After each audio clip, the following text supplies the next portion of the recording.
교통사고로 아버지를 잃고 어머니마저 아버지가 남기신 빚을 갚기 위해 서울로 떠나신 후 5살이던 저와 3살이던 남동생은 시골에 계시던 할머니 손에 맡겨졌습니다. 사람이라면 누구나 가장 먼저 기억나는 어린 시절이 있겠죠. 제가 기억할 수 있는 가장 어린 시절은 할머니 손에 맡겨지고 1년이 지난 6살의 봄입니다. 불행히도 제가 기억하고 있는 가장 어린 시절은 지금까지도 제 가슴 속에 아픈 추억으로 자리하고 있습니다. 그날 도시 생활을 하고 있던 친척들이 저와 제 동생 문제로 할머니 댁을 찾았습니다. 너무 어렸기 때문에 정확히 기억할 수는 없지만 할머니와 친척들 간의 언성을 높이는 이야기가 오갔습니다. 할머니는 계속해서 안 된다는 말씀만 반복하셨고 친척들은 사는 게 힘들어서 도와줄 수 없다는 말만 거듭했습니다. 큰아버지는 저와 제 동생에게 새 옷을 입혀주고 새 신을 신겨주며 좋은 곳에 가게 되었다고 말했습니다. 울먹이시던 할머니의 만류에도 불구하고 큰아버지는 저희 남매 손을 이끌고 문 밖을 나섰습니다. 친척들 누구 하나 따라 나오는 사람이 없었지만 할머니는 다르셨습니다. 버선발로 뛰쳐나와 저희 남매를 끌어안고 우시며 이렇게 말하셨습니다. 죽은 내 아들 불쌍해서 이것들 못 보낸다. 니들 헌티 10원 한 푼 도와달라고 안 올라니까 보내지 마라. 그냥 내가 키우게 놔둬라. 할머니는 그렇게 말씀하시며 목 놓아 우셨습니다. 그날 할머니가 아니었다면 지금의 저도 제 남동생도 없었겠죠. 할머니의 눈물이 지금의 저희 남매를 있게 해준 것입니다. 고아원에 가지 않은 것만으로도 아들 없는 집에 보내지지 않은 것만으로도 저희 남매는 할머니께 평생 갚아도 다 갚지 못할 은혜를 입은 것인데 그게 얼마나 큰 은혜였는지 그때는 몰랐습니다. 철이들 무렵이 되어서야 그것을 알았습니다. 할머니는 친척들께 약속하신 대로 10원 한 푼 받지 않고 저희 남매를 기르셨습니다. 하루도 거르지 않고 남의 집으로 일을 다니시며 받아오신 품삯으로 생활을 꾸려가셨습니다. 할머니가 저희 남매를 키우기 위해 얼마나 고생을 하셔야 했는지, 스스로 얼마나 억척스러워지셔야 했는지, 그때는 너무 어려서 몰랐습니다.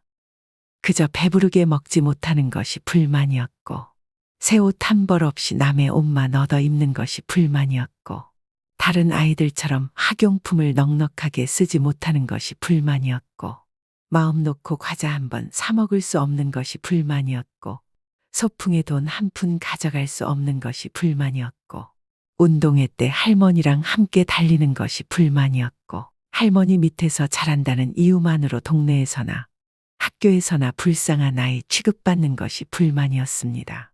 배부르게 먹이지 못하는 할머니 마음이 얼마나 아팠을지, 새 옷 한 벌 사주지 못하는 할머니 마음이 얼마나 아렸을지, 남의 집으로 옷을 얻으러 다니며 할머니가 얼마나 고개를 숙이셨을지, 넉넉하게 학용품을 사주지 못하는 할머니 마음이 어땠을지, 소풍 간다고 김밥 한 번 싸주지 못하고 용돈 한 푼 주지 못하는 그 마음이 어땠을지, 다른 아이들은 운동회 때 엄마와 함께 하는 것을 나이 드신 당신 몸으로 해주시느라 얼마나 진땀을 빼셨을지, 어디서나 애비 없다고 손가락질 받는 손자들을 보며 얼마나 가슴을 쓸어내리셨을지, 그때는 철이 없어서 몰랐습니다.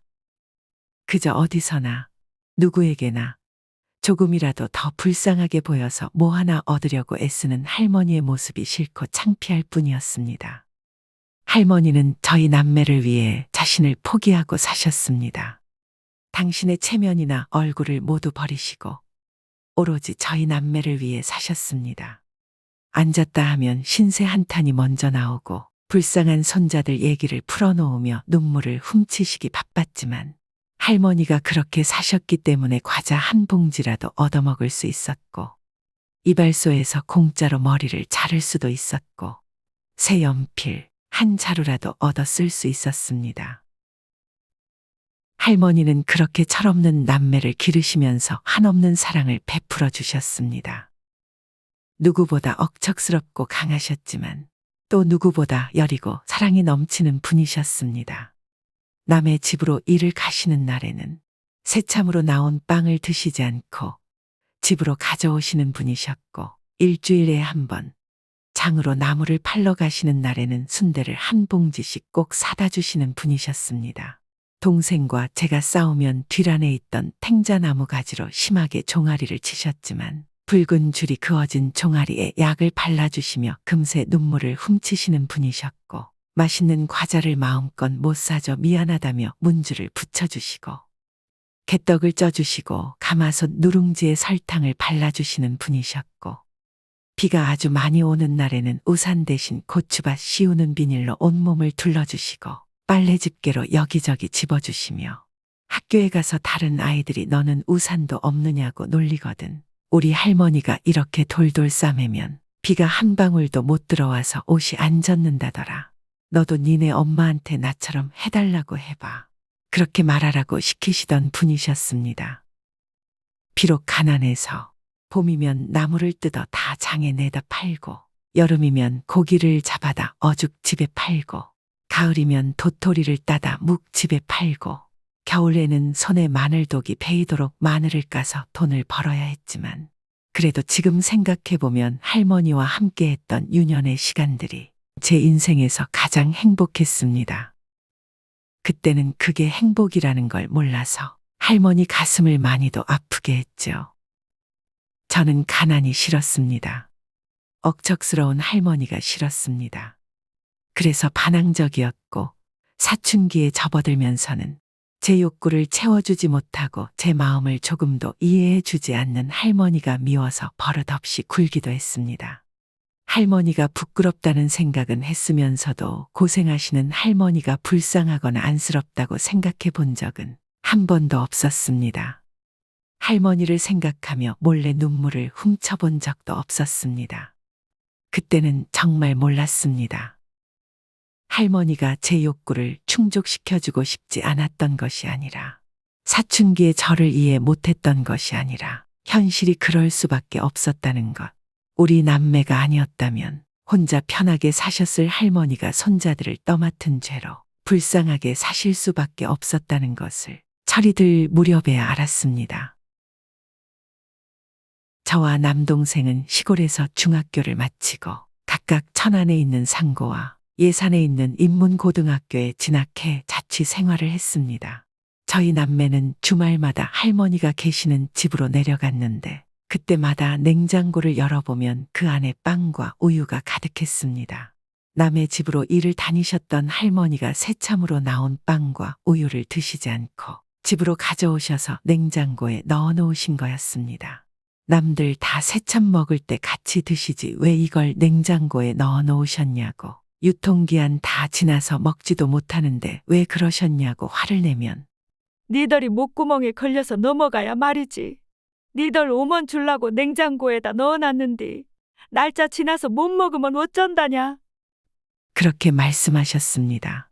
한 번도 할머니를 가엾다고 안쓰럽다고 생각하지 못했던 제가 냉장고에 가득하던 빵과 우유를 내다 버리면서 하염없이 눈물을 쏟았습니다.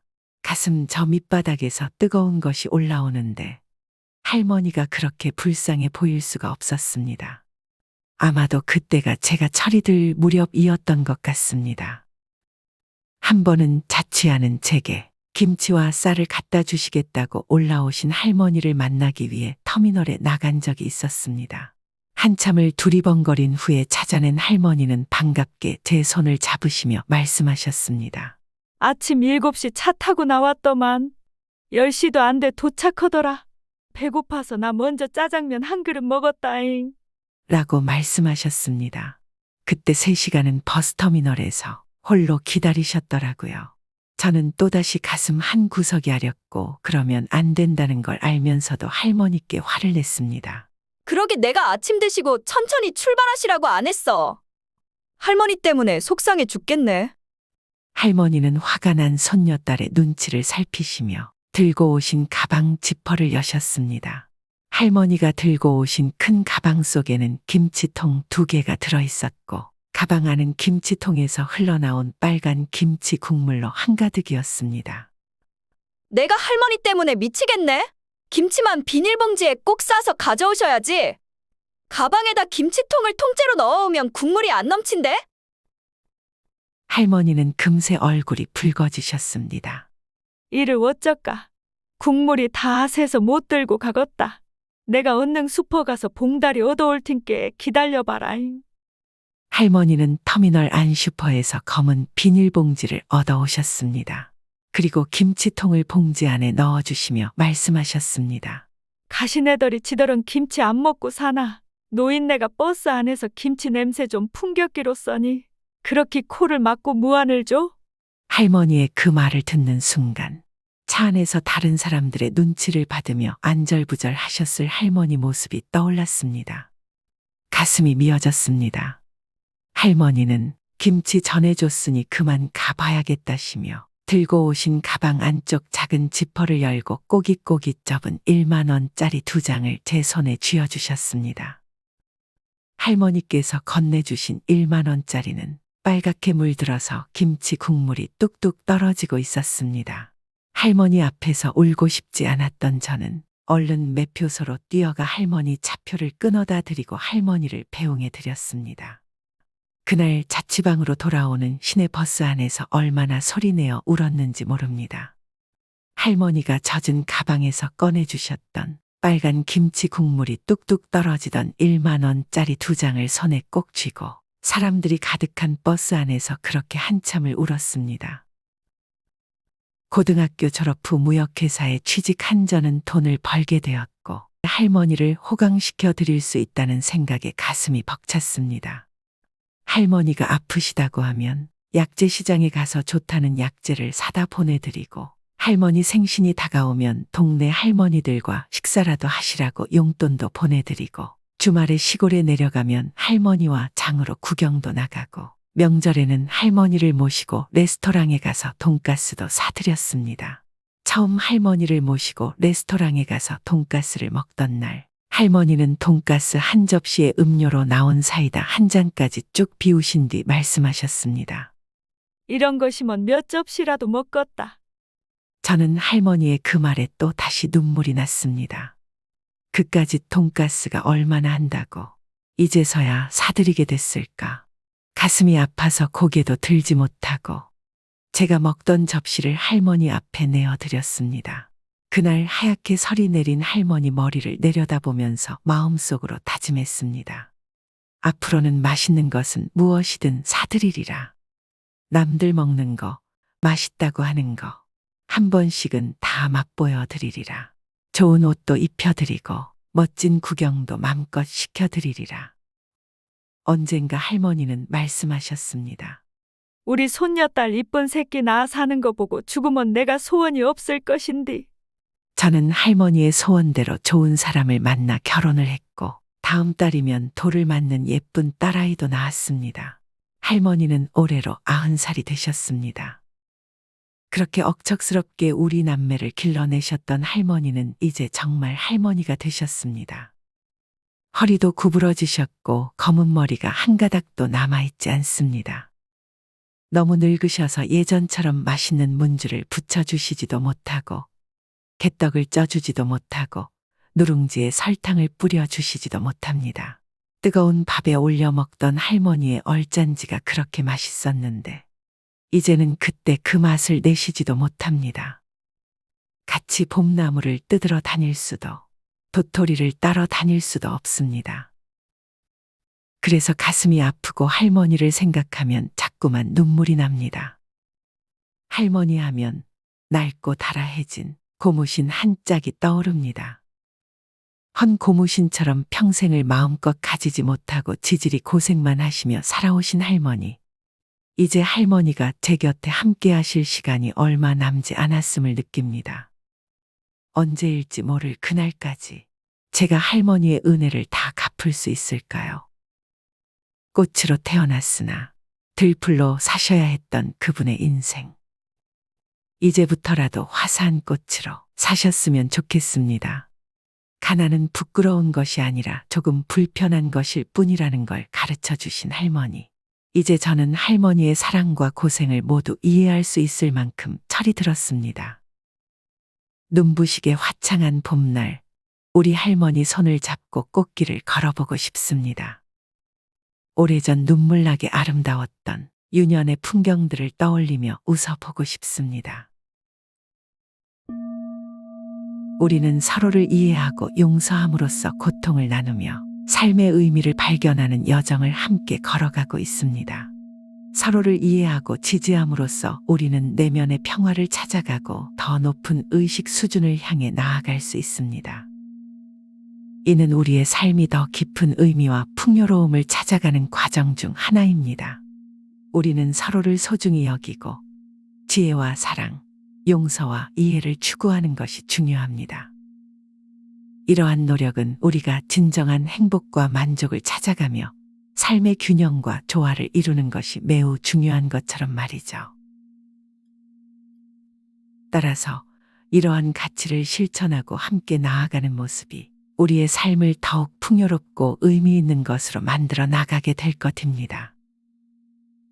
함께하는 여정에서 우리는 서로를 지지하고 사랑하며 진정한 행복과 만족을 찾아가는 길을 걸어가시길 바랍니다. 여러분들의 황금빛 인생에 매 순간들을 행복으로 가득 채워 나가시길 진심으로 응원하겠습니다. 이상 참된 인생이었습니다. 감사합니다.